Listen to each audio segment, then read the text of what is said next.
بسم اللہ الرحمن الرحیم۔ شہر رمضان الذی انزل فیہ القرآن، انسانوں کے لیے اللہ کا بیش قیمت تحفہ یعنی قرآن کریم، انسانی زندگی کے لیے مکمل اور مستند ہدایت نامہ یعنی قرآن کریم، انسانوں کے لیے واحد دستور عمل یعنی قرآن کریم، دنیا اور آخرت کی کامیابی کی واحد چابی یعنی قرآن کریم۔ اللہ تعالیٰ نے تمام انبیاء کرام کو مختلف معجزات سے نوازا۔ حضرت ابراہیم کے لیے آگ کو گلزار بنا دیا، حضرت موسیٰ کا عصا ان کے ہاتھ سے نکل کر اژدہا بن جاتا تھا، حضرت عیسیٰ اللہ کے حکم سے مردوں میں جان ڈال دیا کرتے تھے۔ اسی طرح آپ صلی اللہ علیہ وسلم کو اللہ تعالیٰ نے یہ قرآن کریم کا معجزہ عطا فرمایا۔ دیگر تمام انبیاء کے معجزات ان کے ساتھ ہی ختم ہو گئے، مگر چونکہ آپ صلی اللہ علیہ وسلم کی نبوت قیامت تک کے لیے ہے، اس لیے آپ کا لایا ہوا معجزہ قرآن کریم بھی ہمیشہ کے لیے معجزہ ہے، ایک زندہ جاگتا علمی معجزہ۔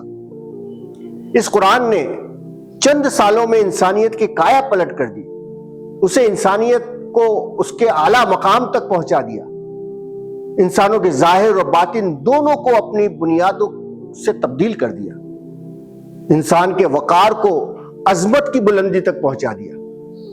انسانی تاریخ میں آج تک اتنا مکمل انقلاب اتنی کم مدت میں اور کسی بھی طرح سے نہیں ہو پایا ہے۔ اس لیے قرآن کریم نے فرمایا اِنَّا أَنزَلْنَاهُ فِي لَيْلَةِ الْقَدْرِ وَمَا أَدْرَاكَ مَا لَيْلَةُ الْقَدْرِ لَيْلَةُ الْقَدْرِ خَيْرٌ مِّنْ أَلْفِ شَهْرٍ۔ اس رات میں وہ کام ہوا ہے جو 1000 مہینوں میں بھی ممکن نہیں، یہی وہ رات ہے جو رمضان مبارک کی طاق راتوں میں شامل ہے۔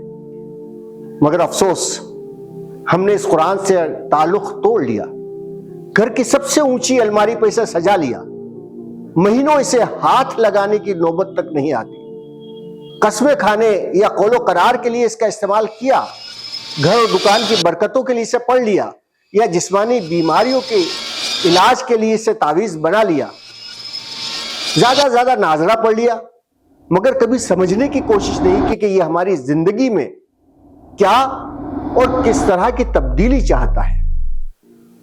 کبھی اس کو ہم نے اپنی زندگی کا جی پی ایس نہیں بنایا۔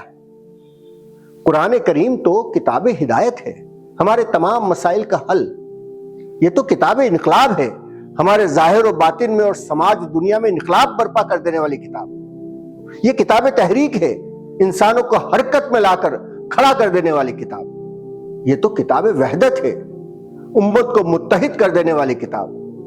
آؤ اس رمضان کے مہینے میں قرآن کریم پر اسی طرح سے غور کریں، اس سے اپنے تعلق کو مضبوط کر کے اپنے سماج میں تبدیلی لے کر آئیں، تاکہ بربادی اور پستی اور ذلت سے باہر آ سکیں۔ اور اسی لیے علامہ اقبال نے فرمایا کہ وہ زمانے میں معزز سے مسلمان ہو کر اور تم خوار ہوئے تارک قرآن ہو کر۔